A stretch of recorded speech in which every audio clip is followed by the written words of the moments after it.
لله الذي هدانا لهذا وما كنا لنهتدي لولا أن هدانا الله أشهد أن لا إله إلا الله وأشهد أن محمدا عبده ورسوله صلى الله عليه وسلم.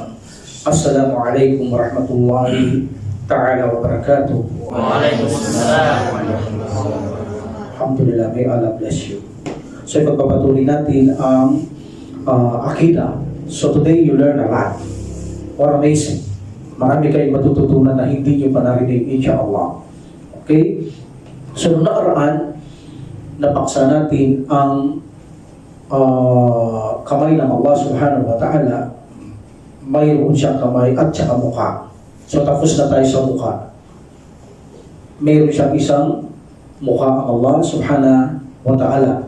At mayroon siyang dalawang kamay na pinatunayan niya, nilikha niya mismo si Adam alayhisalam mismo sa kanyang dalawang kamay. Okay? So, at sabi pa ng iba, siya yung nagsulat ng Torah o nagtanim sa paraiso. So, ang Allah subhanahu wa ta'ala malinaw na mayroon siyang dalawang kamay. Ang Allah subhanahu wa ta'ala at mukha.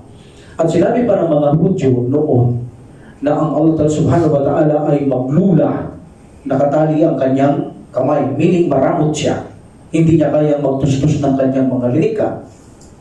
Sa isang ayah, sabi nila, kung hindi mahirap ang Allah subhanahu wa ta'ala o maramot, bakit siya umuutang sa amin, sabi ng mga Hudyo. Dahil katwiran nila, sino man ang magpautang sa Allah subhanahu wa ta'ala, magandang utang, ibabalik ng Allah ng multiply, babayaran niya ito. Meaning, sabi niya, Muhammad, kung mayaman o may kakayahan tumustos ang iyong Panginoon, bakit umuutang siya? Mandaladi yuqardullah qardan hasana fayuda'ifhu lahu. So, ang sino mong magpautang na magandang utang sa Allah, sa inyong Panginoon, ay babayaran ito ng ganap ng Allah subhanahu wa ta'ala.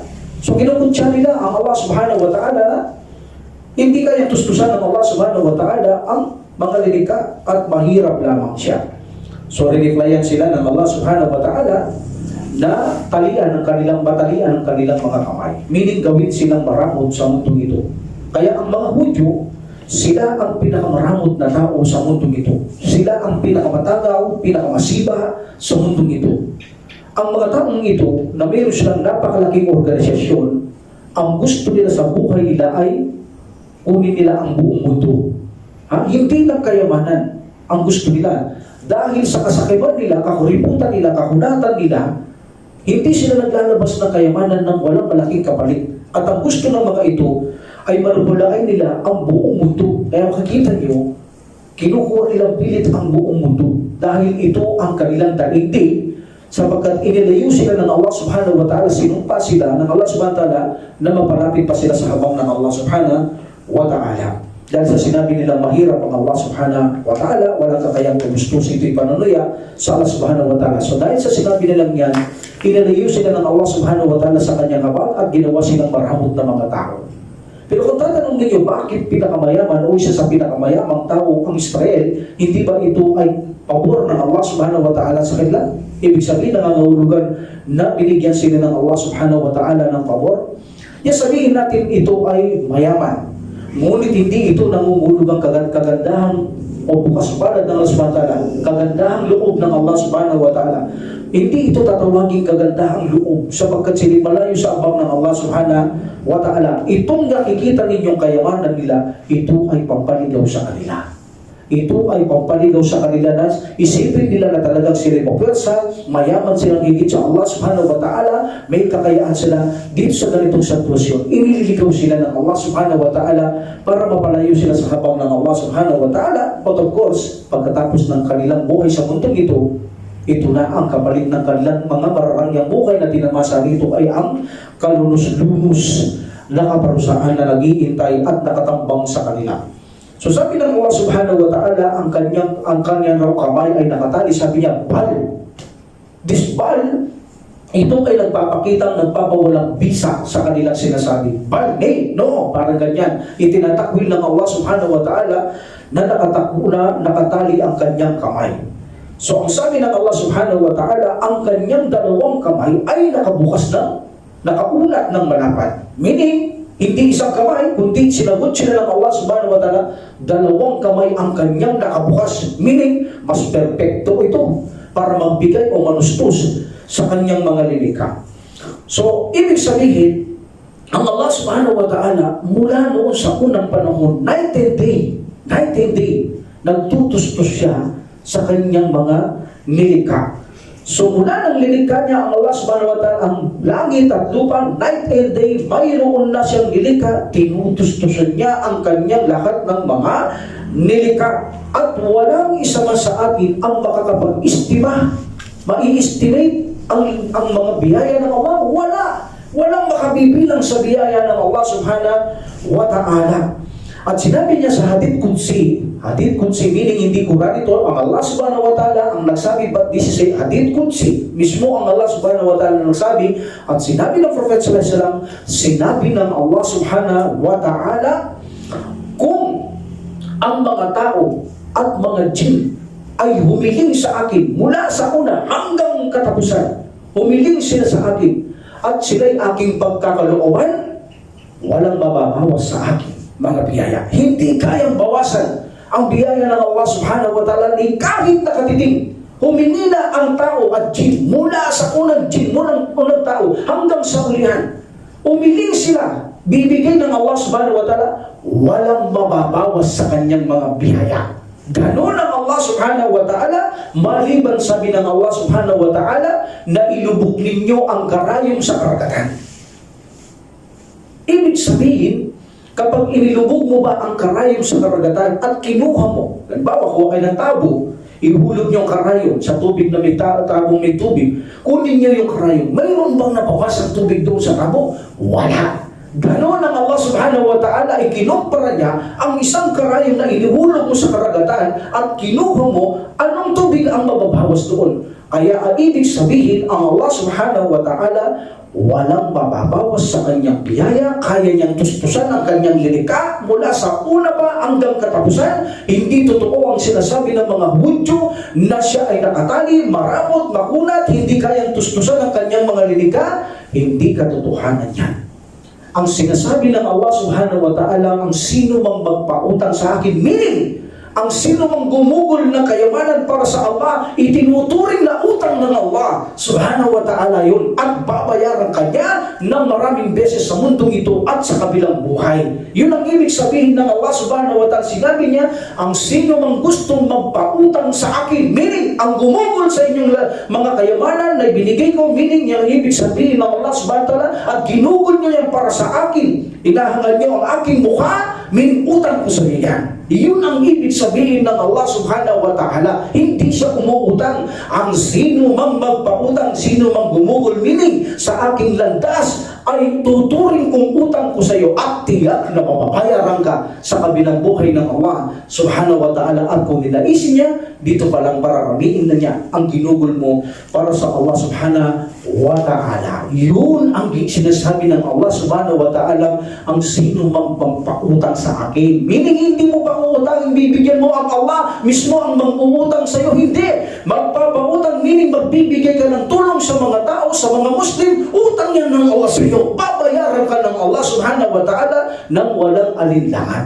Kung ang mga tao ay hindi ka kayang bayaran, minsan o ayaw kang bayaran, pero ang Allah subhanahu wa ta'ala, hindi siya tumisira sa kanyang pangako, babayaran ka niya ng maraming beses. Kaya ang sabi ng Prophet sallallahu alaihi wasallam, ang sino mang gumugol ng isang katiting o isang maliit na butil para sa landas ng Allah subhanahu wa ta'ala, yan ituring ng utang ng Allah subhanahu wa ta'ala. Ilalagay niya sa kanyang kanang kamay at palalakihin ito hanggang sa lumaki ang maliit na ito na parang bundok ng Mount Uhud. Ganun ang sabi ng subhanahu wa ta'ala, pararamihin ko ang maliit mong reward na ibinibigay mo na ginastos mo, ginawa mo yan para sa akin, tatanggapin ko yan, ituturing kong utang yan at pararamihin ko yan para sa iyo. Maging sa mundong ito, kapag minais ng Allah subhanahu wa ta'ala, at sa kabilang buhay ay lalong higit kang bibigyan ng maraming biyaya ng Allah subhanahu wa ta'ala. Ang sabi ng mga Hudyo, kung si Said, nila, kung Allah subhanahu wa ta'ala kaya niyang gumugol, bakit mayaman si Said? Bakit si Amir hindi ganun kayaman? Di ba sinabi ng Allah subhanahu wa ta'ala, yunfiqu kayfa yasha, Meaning gumugugo lang Allah sa sino mang kanyang nais. Pero binibigyan tayo ng Allah, hindi nga lang bantay-bantay, pero dahil ito ay sa kanyang karunungan, hindi natin kayang saklawin, hindi natin naiintindihan ng kanyang karunungan. Bakit mayroon binibigyan ng Allah subhanahu wa ta'ala na maraming karangyaan, mayroon namang katamtaman, mayroon naman mahirap. Ibig sabihin, ang mga ito, ibinigay ng Allah subhanahu wa ta'ala ang mga biyayang ito, hindi ikaw ay nagkulangan ng biyaya sa Allah subhanahu wa ta'ala. Ito ay ayon sa kanyang karunungan. Pero kung titignan mo, binigyan tayong lahat ng mata, binigyan tayong lahat ng kamay, ng paa, lahat mahirap, lahat mayaman, katamtaman, lahat tayo pantay-pantay sa binigay ng biyaya ng Allah subhanahu wa ta'ala. Kaya walang aragabyado sa atin sa bawat isa sa biyaya ng Allah subhanahu wa ta'ala. Now ang tanong, ang sabi nila, ang Allah subhanahu wa ta'ala ay mayroong higit 2 kamay. Dahil sa kaya na ito, lumilitaw ang Allah subhanahu wa ta'ala, awalam yaraw anna khalaqana lahum mimma amilat aydina. So aydina, an'aman. What is aydina? Aydin. The plural of yadun is aydin. So aydina, that's a plural. Aydin. Meaning, sabi ng Allah subhanahu wa ta'ala, hindi pa nila nakita na aming nilikha para sa kanila. Na nilikha namin para sa kanila ang nilikha ng aming mga kamay. Aydina, meaning this is a plural, sabi nila. Bakit sabi niyo 2 kamay lang ang Allah subhanahu wa ta'ala? Yes, sinabi niya, biyadaya, with my 2 hands. So meaning ang Allah subhanahu wa ta'ala, binanggit niya may 2 kamay, nila, pero mayroon din sa gigit na 2 kamay. Hindi 2 ang kamay ng Allah subhanahu wa ta'ala, because aydina, nilikha namin ito sa aming mga kamay. Aydin is plural, and we know the plural is 3, pinakamababa.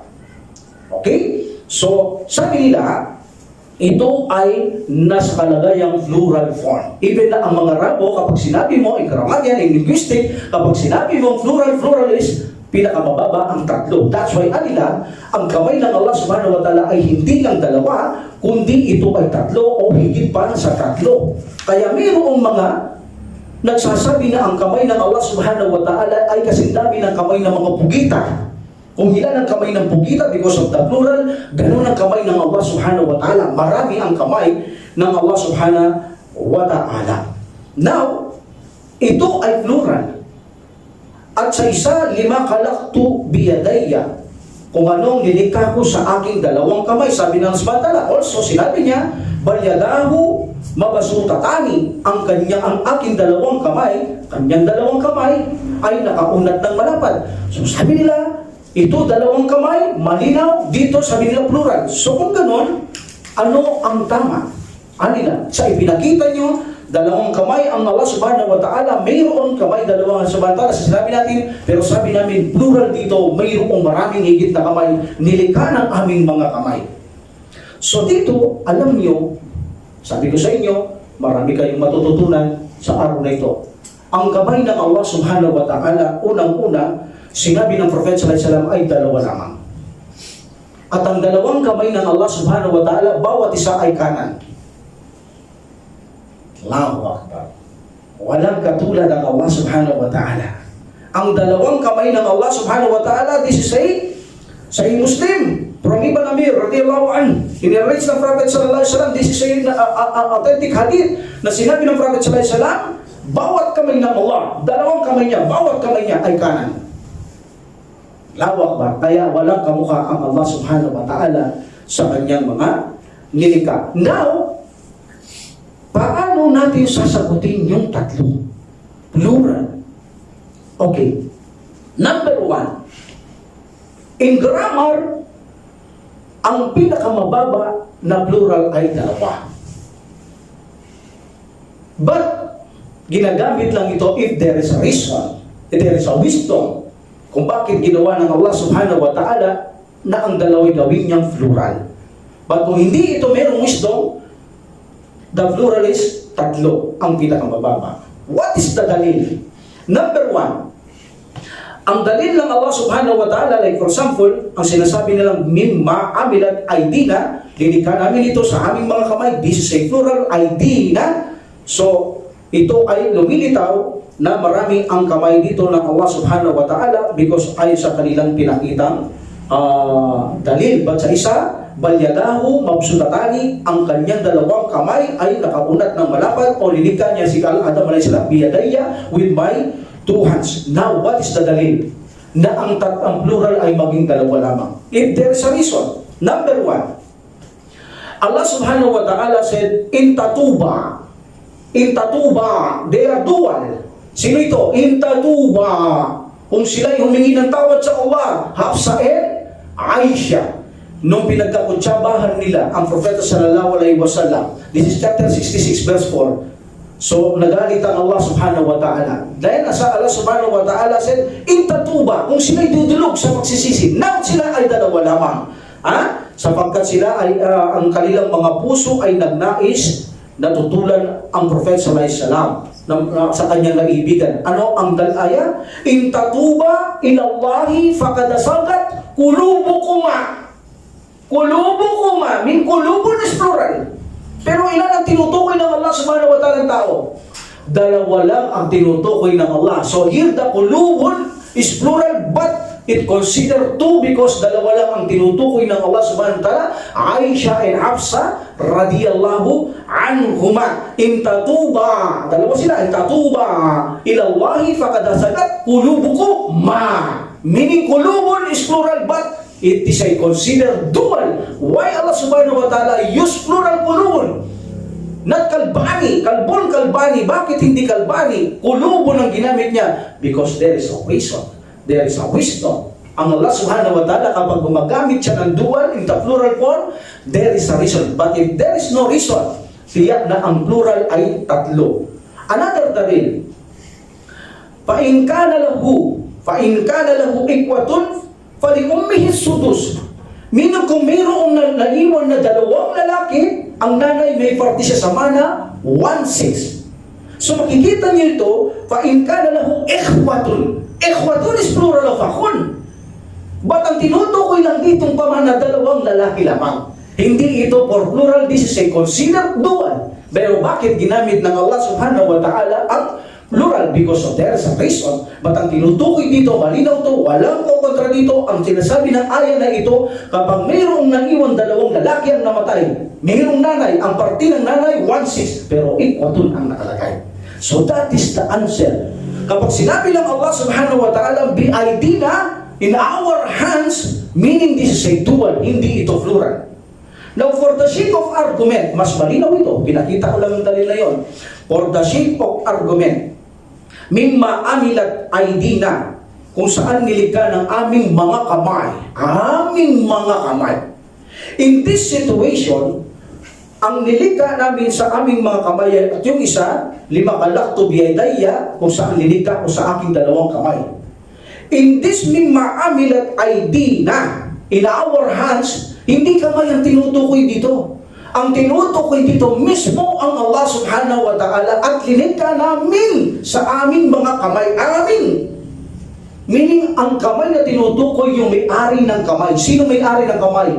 Ang Allah subhanahu wa ta'ala. Samantalang sa isa, sinabi ng Allah subhanahu wa ta'ala, 5 khalaqtu biyadaya, linikha ko mula sa aking dalawang kamay. Ang tinutukoy niya rito, dalawang kamay. Sa isa, tinutukoy niya yung may-ari ng kamay. Pero bakit siya nasa plural form? Ito ay only what? Nag-aaral kayo ng grammar. Ano ang tawag dito? Word of majesty. Ito ay salitang makahari lamang ng Allah subhanahu wa ta'ala, na kung saan, like for example, sasabihin ng Allah subhanahu wa ta'ala, وَخَلَقَنَا الْإِنسَانَ. وَخَلَقَنَا at lilikha namin ang mga tao. Ilan ang nalikha? Marami? Sabi ng Allah, lilikha namin. Like sinasabi ng Aidina. Sa aming mga kamay, linikha namin ang mga tao. So anong ibig sabihin ng subhanahu wa ta'ala? Marami silang naglikha? No. Ang tinutukoy lang ng Allah subhanahu wa ta'ala dito, siya lang ang naglikha. Pero bakit plural? Linikha namin because of the word of majesty. Meaning, BID na, ito ay word of majesty. Hindi tinutukoy ng Allah na aming mga kamay, kundi yung may-ari ng kamay, linikha niya. Linikha niya. So ang Allah subhanahu wa ta'ala ang biaydina, in our hands, meaning yung may-ari ng kamay. Bakit plural? Because of word of majesty. This is a word of majesty.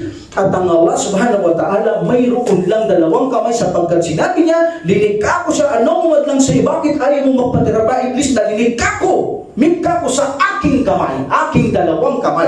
Malinaw. At nakaunat ang aking dalawang kamay. Malapad na nakaunat ang aking dalawang kamay. That's why sabi ng Prophet sallallahu alaihi wasallam, mga sahaba, walang tumutol na ang Allah subhanahu wa ta'ala ay mayroong dalawang kamay at ang kanyang mga kamay, bawat isa ay kanan. Sabi ng Propeta Muhammad sallallahu alaihi wasallam. Alhamdulillah. So, makikita natin ang Allah subhanahu wa ta'ala ay mayroon siyang mga kamay. Ngunit ang mga kamay na ito ay huwag niyong isipin na ito ay katulad ng ating mga kamay. Alhamdulillah. Itong kamay ng Allah subhanahu wa ta'ala, huwag niyong sabihin ang mata ng Allah subhanahu wa ta'ala ay bahagi ng kanyang mukha. Ang kanyang mukha, bahagi ng kanyang katawan. Like the hands, the feet. Hindi niyo pwedeng sabihin niya sa Allah. Ang mga kamay ng Allah subhanahu wa ta'ala hindi bahagi ng kanyang katawan. Ang kanyang mata hindi bahagi ng kanyang mukha. Ang kanyang mukha hindi bahagi ng kanyang katawan. Meaning ang Allah subhanahu wa ta'ala hindi katulad ng nilikha na puro magkakabahagi. Ang Allah subhanahu wa ta'ala, according to the book of Ibn Taymiyyah rahimullah, ito ay nagpapakita ng Allah subhanahu wa ta'ala manilikha, hiwalay siya sa mga bahagi. Naintindihan nyo? Hiwalay siya sa mga bahagi. May mata siya, hindi ito atat sa bahagi ng mukha, hiwalay ito sa kanyang mukha. May siya, hiwalay sa kanyang katawan. May mukha siya, hiwalay sa kanyang katawan. Wala kayong makikitang lilikha na hiwalay. Meron ba? Puno, insekto, animales, jin, tao, kahit na liwanag ang malaika, wala kayong makikitang lilikha na hiwalay. Kaya ang Allah subhanahu wa ta'ala, hindi mo pwedeng sabihin na bahagi ng Allah subhanahu wa ta'ala ang kamay, ang kanyang mata, ang kanyang mukha. You cannot say that. Because lilitaw ang Allah subhanahu wa ta'ala, katulad niya lang ang kanyang lilikha. At bawat mayroong bahagi ay wala ito sa perfection. Maaari itong malipol ang isang bahagi, mapilay, mabulag, o maaring mamatay. Iyan ang dahilan kung bakit ang Allah subhanahu wa ta'ala ay hiwalay ang manlilikha sa mga bahagi ang Allah subhanahu wa ta'ala. Kaya ngayon, sabi ko, marami kayong matututunan, insyaAllah. Allahu Akbar. So, alhamdulillah, ang Allah subhanahu wa ta'ala may mga kamay, ngunit ang mga kamay na ito dalawa lamang, parehong kanan, at wala itong katulad ang mga kamay ng Allah subhanahu wa ta'ala. Alhamdulillah, because sabi ng Allah subhanahu wa ta'ala, laysa kamithlihi shay. At sa Kanya ay wala tayong maitutulad sa Allah subhanahu wa ta'ala. So, everybody, alam natin ang kamay kung ano ang reality, ang kahulugan, but hindi natin alam kung anong kamay meron ng Allah subhanahu wa ta'ala. Sabi nila, hindi ang kamay. That is a favor. That is a favor. That is a power. No. Kamay ang sinabi ng Allah subhanahu wa ta'ala. At tanong natin, pag sinabi nilang kamay, di katulad lang ang linikha. No. Tingnan nyo ang mga linikha. Mayroon mga iba-ibang kamay ang mga lilikha ng Allah subhanahu wa ta'ala. Ipinakita niya ang sample na kaya niyang gawin iba-iba ang mga kamay. Mayroong mahaba, mayroong maiksi, mayroong malaki, mayroong maliit. Tingnan niyo yung paa. Paa ng langgam. Katulad ba ng paa ng elepante? Hindi. Paa ng manok at bibi. Dalawa. Versus sa apat na paa. Magkatulad ba sila? Dalawa. Bibi. Paa ng bibi. Magkatulad ba? Ni daliri nga, kulang, 4 o 3 lang yata. Ikumpara mo ngayon sa isang kalabaw ang kanyang paa. Magkatulad ba? Ang gagamba. Magkatulad ba ang paa ng manok at gagamba? Hindi. Ang pakaraming paa ng gagamba. So meaning ang Allah subhanahu wa ta'ala, kung kaya niyang ginawa ang paa na iba-iba, Ang kamay ay kaya niya rin gawin na paiba-iba. May mataba, may mahaba, may maliit, may maiksi, may payat sa mga kamay natin. Kaya niyang gawin yan. So Allah subhanahu wa ta'ala, higit na kaya niyang gawin na walang katulad ang kanyang mga kamay. So hindi uubra ang mga sinasabi ng mga nagsasagawa ng ta'ri, taktil, tamtil, at takrib. Hindi po pwede yan ang sinasabi ng mga ito. Alhamdulillah. So sabi nila, no, ang kamay ng Allah subhanahu wa ta'ala, this is a kagandahang loob ang tinutukoy niya. Power, or favor. Yun ang sabi nila, hindi kamay. Bakit kamay? Hindi katulad dyan ang nalilikha. Sabi ng Allah subhanahu wa ta'ala, laysa kamithlihi shay. So meaning hindi kamay ang tinutukoy ng Allah subhanahu wa ta'ala dyan, kundi favor o power, kapangyarihan ang tinutukoy ng Allah subhanahu wa ta'ala. Ano sabi nila? Tignan nyo, mas magaling ang dalil namin sa inyo. Power or favor. Kalunos-lunos kayo kung bakit nyo binigyan totoong kamay ang inyong interpretasyon sa sinabing kamay ng Allah subhanahu wa ta'ala. Sabi pa nila, kalunos-lunos ang Ahlus-Sunnah wal Jamaah sa kanilang pagbibigay dalil. Ganap kaming magaling magbigay ng dalil sa inyo. Hindi yan tunay na kamay, because kapag tunay yan ang kamay ng Allah subhanahu wa ta'ala, katulad niya lang ang kanyang mga lilikha. Kaya sabi nila, hindi kayo uubra sa inyong katwiran. Anong sagot? Number 1, ang interpretasyon na kamay dito, sabi nila, mean power or kagandang loob, favor. Meaning kontra-kontra ito sa sinabi ng Allah subhanahu wa ta'ala. Ang kamay is kamay. Hindi mo pwedeng baguhin yan. Number 2, kung ito ay kamay at ito'y favor ang kamay o kapangyarihan, bakit ang mga sahaba o salaf, bakit hindi nila sinabi ito? Ibig sabihin kung bakit hindi sinabi ng mga salaf as-salih, matutuwid na tagasunod, sumunod sa mga sahaba at mga sahaba, ibig sabihin ito ay in reality kamay. Ngunit hindi natin alam kung anong klaseng kamay. Kaya hindi na sila nagpaliwanag at nagtanong sa Prophet sallallahu alaihi wasallam, alam nila ito'y kamay ng Allah subhanahu wa ta'ala. Alam natin ang mga sahaba, igit nilang naiintindihan ang Quran at Sunnah, mga Arabo sila, that's why sila ang dapat pakinggan. Kung sinabi nilang distant reality, kamay ito ng Allah subhanahu wa ta'ala, ngunit walang katulad sa kanyang linika, okay, that is enough. Hindi mo pwedeng sabihin kagandaang loob o kapangyarihan. Number 2, number 3, sabi ng Allah subhanahu wa ta'ala, lima khalaqtu biyadayya, kung saan nilikha ko sa pamamagitan ng aking kamay. Kung ita-translate mo, with my 2 hands, I created, meaning si Adam alayhisalam, with my 2 favors, meaning dalawa lang ang favor ng Allah. Subhanallah, dalawa lang ang kagandaang loob ng Allah, wala na. So that is wrong. Kaya hindi mo pwedeng i-translate ang dalawang kamay na dalawang favor. Lilitaw, dalawa lang ang pabor ng Allah. Dalawa lang ang biyaya ng Allah. Subhanallah. Samantalang ang biyaya ng Allah subhanahu wa ta'ala, walang makakabilang sa kanyang biyaya. Bakit mo gagawin dalawa lamang ang biyaya ng Allah subhanahu wa ta'ala? Now, kung gawin natin kapangyarihan at lilikha ko sa aking dalawang kapangyarihan, dalawang kamay, meaning this is wrong. Sapagkat isa lamang ang meaning ng power. Hindi pwedeng 2 power. Only 1 power. So kapag sinabi mong lilikha ko with my 2 power, that is wrong. Because 1 power is 1 meaning. So hindi uubra ang kanilang mga syubuhat na yan para wasakin nila ang pananampalataya o akida ng Ahlus-Sunnah wal Jamaah.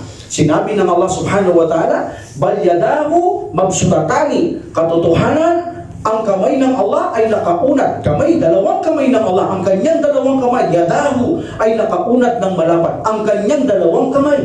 So kung ita-translate mo ang kanyang dalawang, nakaunat ang kanyang dalawang biyaya, that is wrong. Dalawa lang ang biyaya ng Allah. O sabihin mong nakaunat ang kanyang dalawang kapangyarihan, that is wrong. Isa lang ang kapangyarihan, isa lang ang meaning. Hindi po pwedeng maraming meaning, only 1 meaning, the power ng Allah subhanahu wa ta'ala o kapangyarihan. Huwag kang gagamit ng dalawang kapangyarihan. Only 1 power ang meaning ng kapangyarihan. That's why ang Allah subhanahu wa ta'ala ay may dalawang kamay. In reality, hindi favor, hindi ito kapangyarihan. And fourthly, kung ang kamay ng Allah subhanahu wa ta'ala is power, hindi magiging mataas ang tao o si Adam alayhisalam sa mga lilikha. Pantay-pantay lang tayo. Hindi tayo magiging mataas sa aso, hindi tayo magiging mataas sa pusa, hindi tayo magiging mataas sa ibis, hindi tayo magiging mataas kay iblis, o sa ano pa man. Alam natin ang tao pinakamataas na lilikha ng Allah subhanahu wa ta'ala. Why? Mismo kasi si iblis sasabihin niya kung power ang kamay, iblis, ano ang dahilan kung humad lang sa iyo, bakit hindi ka nagpatira pa sa Kanya na lilikha ko sa aking mismong kapangyarihan o dalawang kapangyarihan? Number 1, mali na ito, dalawang kapangyarihan. Number 2, sa aking kapangyarihan. O ya Allah, lilikha mo pala siya sa iyong kapangyarihan. Lilikha mo rin naman ako sa iyong kapangyarihan. Hindi pantay lang kami, bakit mo sinataas sa akin? O sabihin niya, o pati naman ang mga insekto, mataas din, pantay lang kami dahil lilikha mo na siya sa iyong kapangyarihan because lahat na lilikha mo, galing sa kapangyarihan, o pantay lang kami. Paano siya naging mataas sa amin? So meaning, mapapamamalihan din ang Allah subhanahu wa ta'ala na ang tao lilikha niya sa pinakamataas na antas, so magiging palpak din ang Allah subhanahu wa ta'ala. Lilitaw din dito na pantay-pantay tayo, pati na ang mga insekto, mga aso, o ano pa mang lilikha, pinikha tayo ng Allah subhanahu wa ta'ala, all power ng Allah subhanahu wa ta'ala. So paano yun? Pantay-pantay lang tayo. So ito insulto sa Allah subhanahu wa ta'ala. Pinamamalian mo ang Allah subhanahu wa ta'ala. Because number 5, siya mismo ang nagsabi, in affirmation niya sa kanyang sarili na kamay. Hindi niya sinabing power, hindi niya sinabing kagandala dahil ba nakaunat ang kanyang dalawang kamay. Sasabihin mo, nakaunat ang dalawang pabor lang mayroon ng Allah subhanahu wa ta'ala. This is insulto for Allah subhanahu wa ta'ala. Sabihin mo, dalawa lang ang kanyang pabor. Napakakunti naman ang pabor ng Allah subhanahu wa ta'ala. Only 2. Subhanallah. So, very clear, ang Allah subhanahu wa ta'ala ay mayroon siyang dalawang kamay. Right hands, 2 right hands, at hindi ito bahagi ng kanyang katawan. Meaning ang Allah subhanahu wa ta'ala, hindi katulad ng lilikha na dugtong-dugtong tayo, bahagi tayo. Ito ay tanda ng kahinaan, pwedeng malipol, tayo mamatay o masira ang isang bahagi, samantalang ang Allah subhanahu wa ta'ala ay mananatili ang lahat ng kanyang bahagi na perpekto at makapangyarihan, walang hanggan na perpekto. That's why hindi magiging katulad ng Allah subhanahu wa ta'ala ang tao o kanyang lilikha na mayroong pagkabahagi, samantalang Allah subhanahu wa ta'ala ay hindi siya ganun. Alhamdulillah. So that is the hands of Allah subhanahu wa ta'ala. Now tumako tayo sa mata ng Allah subhanahu wa ta'ala. Allah subhanahu wa ta'ala said, "Wasbir li hukmi rabbika fa innaka bi a'yunina." Meaning, kaya't magtimpi ka, sabi niya kay Propeta Muhammad sallallahu alaihi wasallam, kaya't magtimpi ka sa pasya li hukmi rabbika, sa pasya ng iyong Panginoon, katotohanan ikaw ay nasa ilalim ng aking mga mata. O bi'ayunina, sa aming ilalim ng aming mga mata. Same. Ipaniliwanag ko dito, ginamit niya ang plural ng Allah subhanahu wa ta'ala. Ang plural na mga mata, ito ang may-ari ng mata. This is a word of majesty lamang ito. Kung gagawin naman natin, in grammar, pinakamababa, ang dual form na plural ay 2. Meron tayong ipinakitang dalil, if there is a reason, magagamit dito sa banal na Quran. So meaning, ang Allah subhanahu wa ta'ala ay mayroon siyang mata. How many? 2 ang mata ng Allah subhanahu wa ta'ala. Ito ay kumpirmado kay Prophet sallallahu alaihi wasallam at sa mga sahaba, bagamat walang maliwanag na direktang 2 mata meron ng Allah subhanahu wa ta'ala, pero bibigyan tayong dalil ng Prophet sallallahu alaihi wasallam kung bakit 2 ang mata ng Allah subhanahu wa ta'ala. But because of that, ang hadith na ito, tinukoy na ang aya na ito, tinukoy ng Allah subhanahu wa ta'ala na maging mapagtimpi ang Propeta Muhammad sallallahu alaihi wasallam because of sabar. Because of sabar, sabi ng Allah subhanahu wa ta'ala, magtimpi ka. Kaya't magtimpi ka sa mga hatol ng iyong Panginoon. What is sabar? Sabar means, ang kaulugan nito ay confine, ikulong. Okay? O pagpapanatili. So meaning, pag sinabi ng Allah subhanahu wa ta'ala magsabar ka, ikulong mo ang sarili mo. Anong ibig sabihin ikulong mo? Meaning, ikukulong mo ang sarili mo mula sa pagsunod sa Allah. Wala kang ibang susundin. Ikukulong mo, meaning nakakulong ka. Hindi ka magiging malaya na ikaw ay sumuway sa Allah. Kung anong pinagbabawal niya, ikukulong mo. Nagagawin mo ito, huwag mo gagawin. So meaning, yan ang sabar. Mayroon tayong 3 uri na pinagsasabaran. Mayroon tayong 3 uri na pinagsasabaran. Isang Sharia o 2 Sharia at isang universal. Okay? The Sharia, ang pinagsasabarin natin ay maging mapagtimpi tayo sa pagsunod sa Allah. That is Sharia. Maging mapagtimpi tayo sa pagsunod, sa pag-uutos ng Allah subhanahu wa ta'ala. Number 2, maging mapagtimpi tayo sa lahat ng ipinagbabawal ng Allah subhanahu wa ta'ala. Meaning, ikulong mo ang sarili mo sa pagsunod sa Allah. Ikulong mo ang sarili mo sa mga ipinagbabawal ng Allah subhanahu wa ta'ala. Meaning, lumayo ka. And number 3, the universal, yaong itinakda ng Allah. Subhanahu wa ta'ala. Tatanggapin mo ang itinakda sa iyo ng Allah Subhanahu wa ta'ala. Ano man ang nangyari sa iyo, that is itakda ng Allah. Kailangan mong ikulong ang sarili mo sa pagtanggap, magsabar ka kung ano ang itinakda ng Allah Subhanahu wa ta'ala. So, iyan ang sabi ng Allah Subhanahu wa ta'ala, maging mapagtimpi ka, Muhammad, sa hukom ng Allah Subhanahu wa ta'ala o desisyon ng Allah Subhanahu wa ta'ala. Like for example, sabihin natin Sharia, yung sumunod tayo sa mga ipinag-uutos ng Allah Subhanahu wa ta'ala. Sabi ng Allah Subhanahu wa ta'ala, Ya ayyuhar Rasul, Ya ayyuhar Rasul, o mensahero, balik, maunzila ilayka min Rabbik. Ipahayag ang ipinadala sa iyo ng iyong Panginoon. Anong gagawin ni Muhammad sallallahu alaihi wasallam? Susunod, hindi. Ipahayag daw niya. Susunod siya, hindi. Susunod siya. Magiging masabar siya. Ikukulong niya ang sarili niya sa pagsunod sa Allah Subhanahu wa ta'ala. So, kailangan niyang ipahayag. Ang mairap pa rito, ang mga pagpapahayag, Ud'u ila sabili Rabbik. Mag-imbita ka sa daan ng iyong Panginoon. Ito mahirap to. Dawa.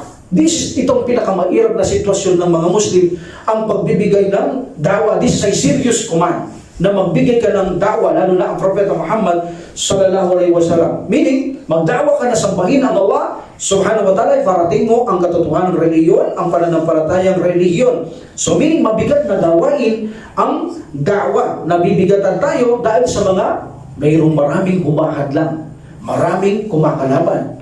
Dahil tulad ng Propeta Muhammad sallallahu alaihi wasallam, anong nangyari sa panahon niya? Ang dami niyang kaaway, mga tsuin niya, di ba? Mga tsuin niya, si Abu Lahab, naging kaaway niya ito. Mga Quraysh, mga Nobel na mga Quraysh, naging kaaway niya, sinasaktan sa dila at sa mga aksyon ang Prophet sallallahu alaihi wasallam, kaya mahirap ang da'wa.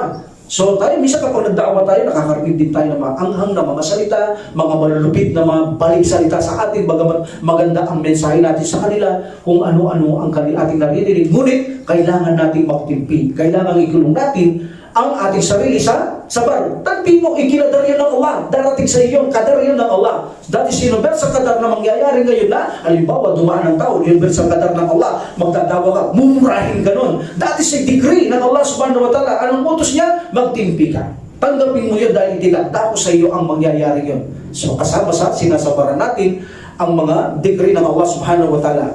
In haram, stay away, meaning sa mga ipinagbabawal, like for example, sinabi ng Allah Subhanahu wa ta'ala, wala takunan na minal musyrikin. At huwag kang magpabilang sa libon ng mga sumasamba sa mga Diyos-Diyosan. Meaning, haram ito, bawal ito. So, anong gagawin mo ngayon kung binabawalan ka ng Allah Subhanahu wa ta'ala? Huwag kang iinom, huwag kang makipag-apwakilapid, huwag kang papatay. So, meaning, ikukulong mo sarili mo sa pagsunod sa Allah Subhanahu wa ta'ala sa kanyang mga ipinagbabawal. At kung anong pinag-uutos niya, ikukulong mo ang iyong sarili kung ano ang ipinag-uutos ng Allah Subhanahu wa ta'ala. Susunod ka, magsasabar ka. At kung anong itinakda ng Allah Subhanahu wa ta'ala sa atin, tatanggapin natin. Like the Prophet sallallahu alaihi wasallam. Ang Kaaba, alam natin ng Makkah. Kapag pumasok ka dyan, hindi ka pwedeng pumasok ka sa masjid, hindi ka pwedeng dyan galawin. Kahit nakamatay ng hatol sa'yo, hindi ka pwedeng patayin dyan sa loob na yan. Pero tingnan nyo ang ginawa nila kay Prophet sallallahu alaihi wasallam. Habang nakatira pa siya, binigyan siya ng mga bituka sa kanyang likuran.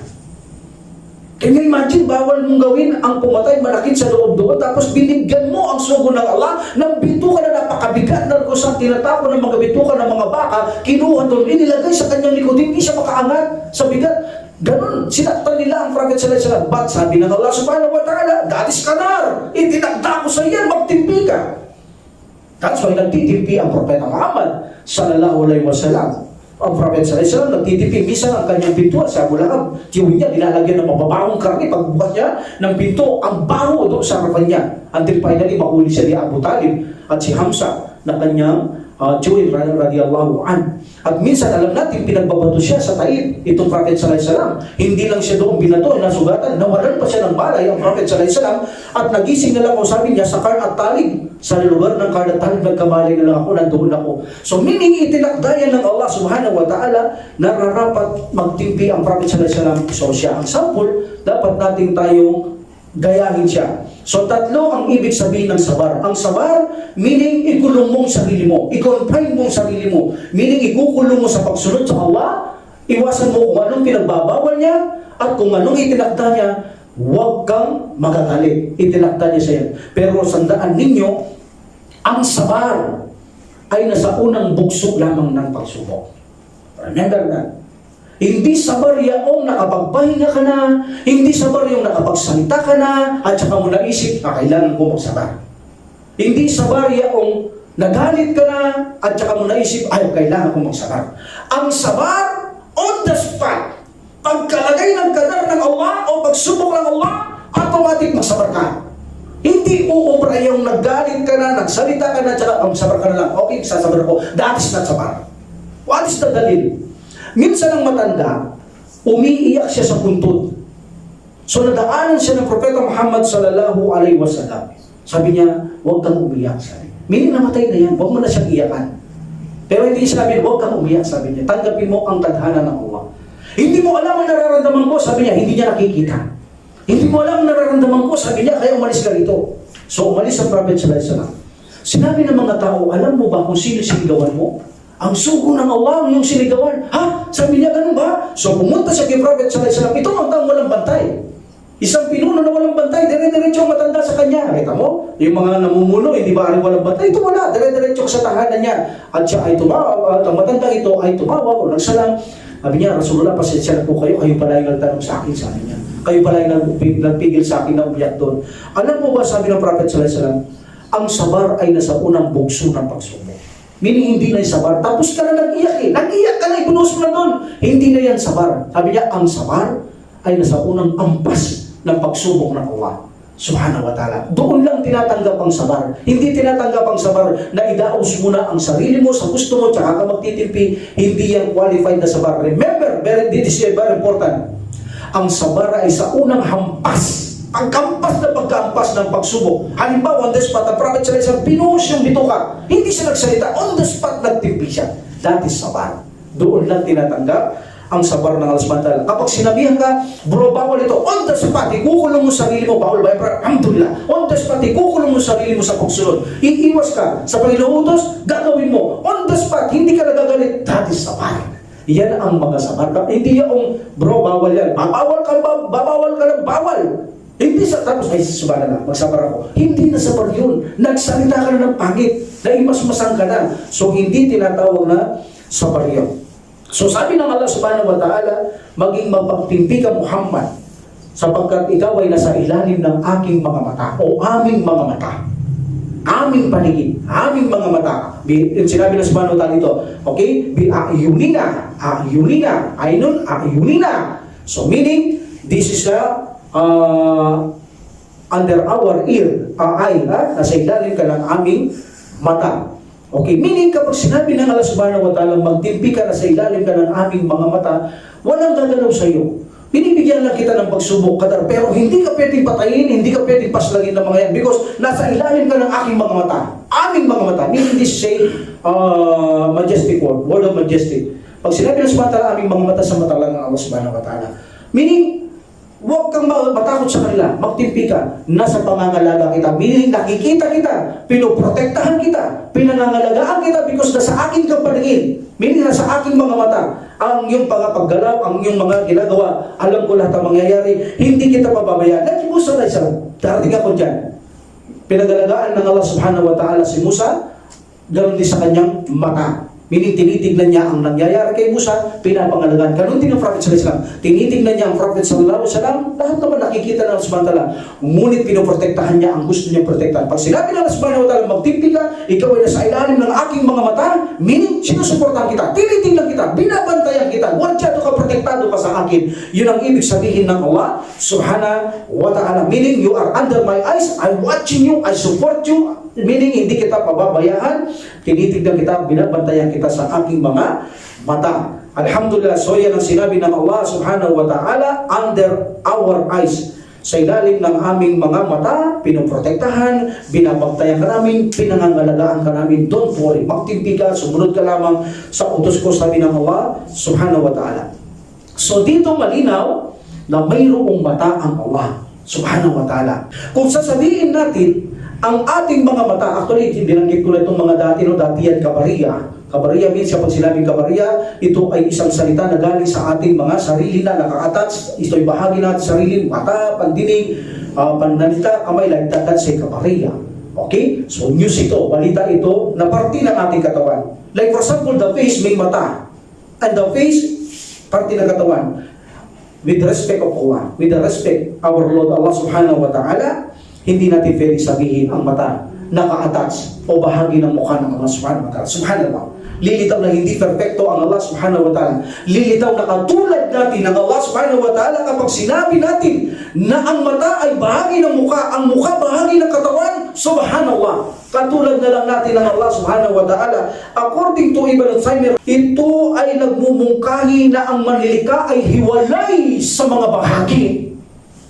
At ito'y walang katulad sa kanyang mga linika. Lahat ng linika ay bahagi. Kahit ang mundo, bilog siyang bahagi. Kahit ang puno, may tangkay, may dahon, may kataway, buo siya. Ngunit ang Allah subhanahu wa ta'ala, hindi siya ganon. Dahil ang pagkakaroon ng bahagi, maaaring malipol ang isang bagay o ikamatay ng isang may mga bahagi tulad ng puno. Maaaring maputulan ng dahon, tangkay o maaaring matunaw, mamatay. Kahit ang tao, kahit ang mga jin, kahit ang mga malaika, kapag ninais ng Allah subhanahu wa ta'ala dahil buo sila, even na liwanag lang sila, hindi lalaki, hindi babae, ngunit makikita mo, dugtong-dugtong pa rin sila. That's why ang Allah subhanahu wa ta'ala, hindi siya katulad ng kanyang mga linika. Mayroon siyang mata, ngunit hindi pwedeng sabihin ng mata niya nasa kanyang mukha. Kahit na may hadith na ang kanyang mukha ay nakatakip ng liwanag, kapag tinanggal niya ito, ang lahat ng kanyang abot ng paningin ay masusunog. Huwag mong isipin na sa mukha ng Allah ang matang ito na naka-attach o nakabahagi sa kanyang mukha. That is wrong. Hindi tamang akida yan sapagkat lilitaw na ang Allah subhanahu wa ta'ala ay kamukha ng kanyang linika. Now, how many eyes mayroon ng Allah subhanahu wa ta'ala? Dito maraming magugulat. Alam natin, how many eyes si Dajjal? Ilan mata ni Dajjal? Isa. Bulag yung isa. Bulag ang isa. Tapos, ano pa? May kirat na isa, yung isa parang ubas na nakauslit. Parang sira. Kita nyo? Ang sabi ng Prophet Muhammad sallallahu alaihi wasallam, gagamitin ko yung grammar, awara. Awara means bulag na isang mata. Sabi ng Prophet sallallahu alaihi wasallam in one hadith, si Dajjal, siya ay bulag ang isang mata. At ang aking Panginoon ay hindi isang mata. Malinaw? Ano sabi ng Prophet sallallahu alaihi wasallam? This is Bukhari and Muslim, matibay ito. Si Dajjal, bulag ang kanyang isang mata. Ang aking Panginoon ay hindi isang mata. How many? Dalawa. Ibig sabihin, hindi isang mata ng Allah subhanahu wa ta'ala, kundi dalawa. That's why ang mga nagsasabing awar, ginawa nilang awara. Ginawa nilang dalawang mata, ang isa depektibo, ay sa isa kirat, ang isa nakausli na parang great. Ngunit ang hadith na ito, nakahiwalay. Ang sabi ng Prophet sallallahu alaihi wasallam, ang si Dajjal, bulag ang kanyang isang mata. Sa isang narration, si Dajjal, bulag ang kanyang isang mata, para bang mayroong itong nakausling ubas. Sira ang mata sa bandang kanan. So dito lumilitaw, isa lang ang mata ni Dajjal. Dahil sabi niya, ang aking Panginoon, hindi isa ang mata. So meaning dalawa. Bakit dalawa?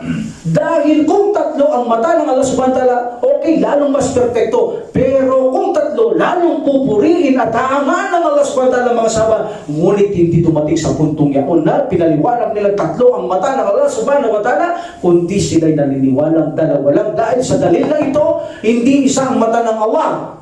So tayo, ilan ang mata natin? Hindi isa ang mata ng aking Panginoon. Meaning, dalawa ang mata ng aking Panginoon. That's why, ang dalil na ito sapat na para maging dalawa ang mata ng Allah subhanahu wa ta'ala. Kaya sabi ni Ibn Taymiyyah rahimullah, ang pagdistortion ninyo kay Dajjal, ang paggawa ninyo ng dalawang mata ay mali.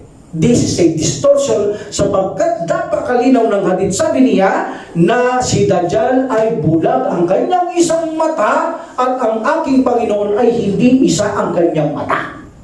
That's why isa lang ang mata ni Dajjal at nasa bandang kanan ang mata ni Dajjal. Alhamdulillah. So, this prove that the eyes of Allah subhanahu wa ta'ala na mayroon lamang dalawa, not only one eye.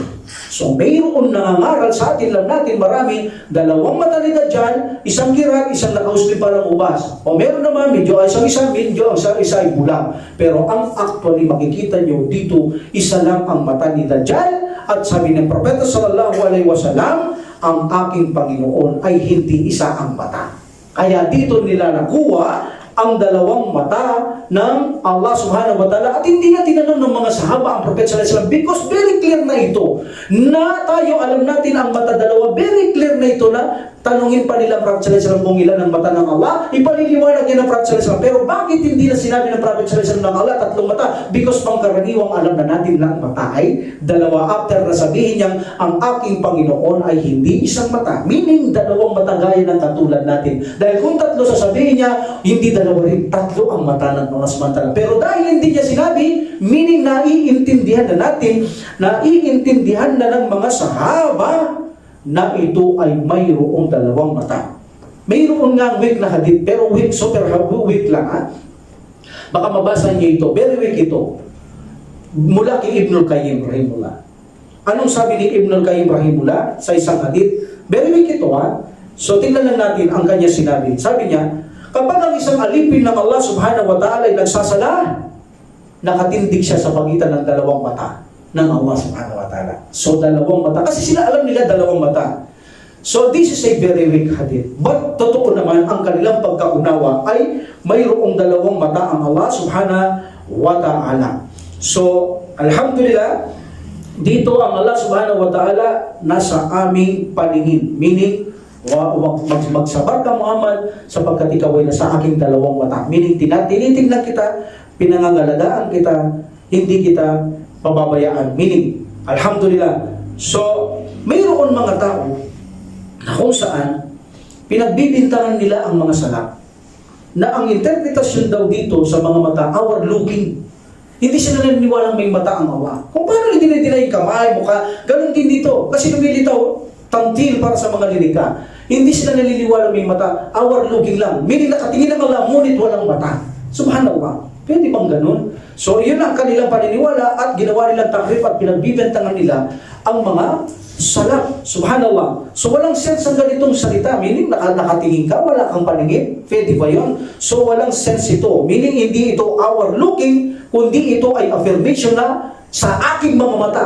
Sabi ng Allah subhanahu wa ta'ala. Affirmation to, paninindigan nito na ito ay nasa ilalim ng aking mga mata. Meaning, tinitignan ka ng Allah subhanahu wa ta'ala, pinangapangalagaan, pinoproteksyonan ka ng Allah subhanahu wa ta'ala. So sabi nila, in this situation, bi'ayunina. Bi'ayunina. Okay?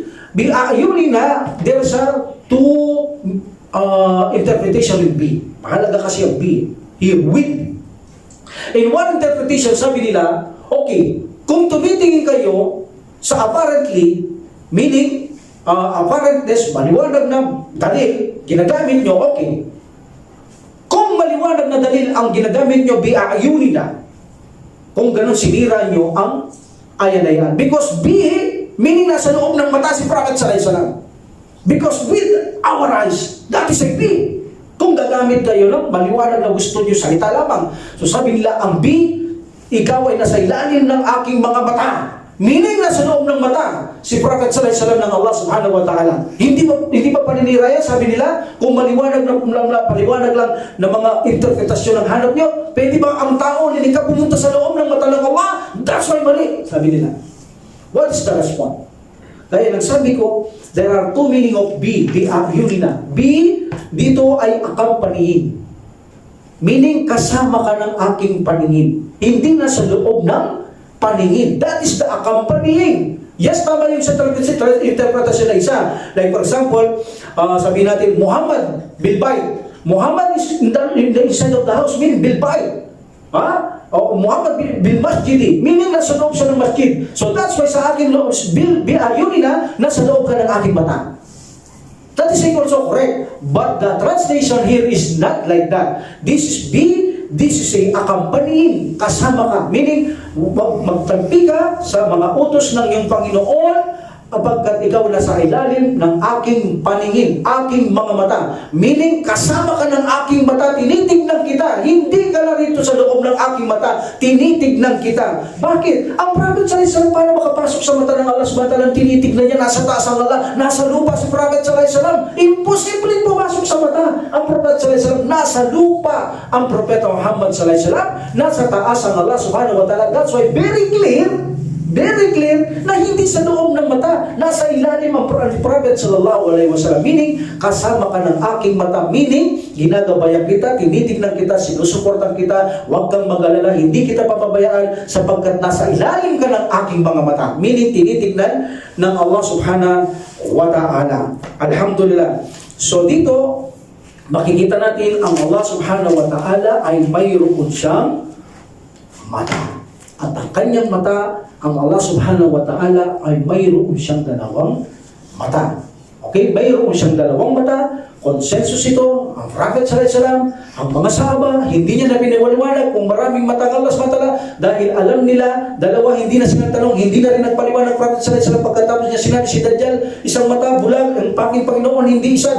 Meaning dalawa, hindi niya na sinabing dalawa, alam na natin yun, hindi na kayo nagtanong, hindi ko na rin pinaliwanag dahil alam natin, naturally, ang mata ay dalawa. Pero huwag niyong iisipin ang mga mata ng Allah subhanahu wa ta'ala ay katulad natin unang-una, lahat ng kanyang linikha nakikita ng Allah subhanahu wa ta'ala.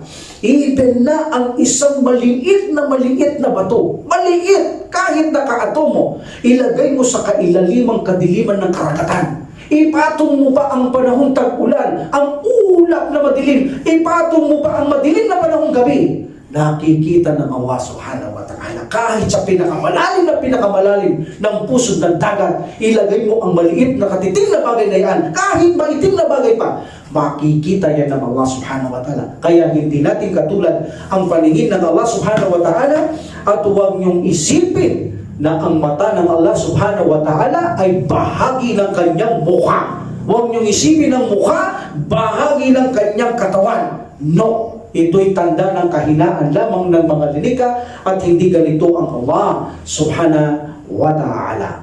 Okay? So we will stop here. We will continue sa ay na ito sa mata ng Allah subhanahu wa ta'ala inshallah in Friday inshallah. Wakiru ta'apatil alhamdulillah rabbil alamin wa salatu wa salam ala rasulillah subhanaka lahumma wa bihamdika asyhadu an la ilaha illa anta astaghfiruka wa atubu ilaik. Assalamualaikum warahmatullahi ta'ala wabarakatuh. Waalaikumsalam. Allahu Allahu Allah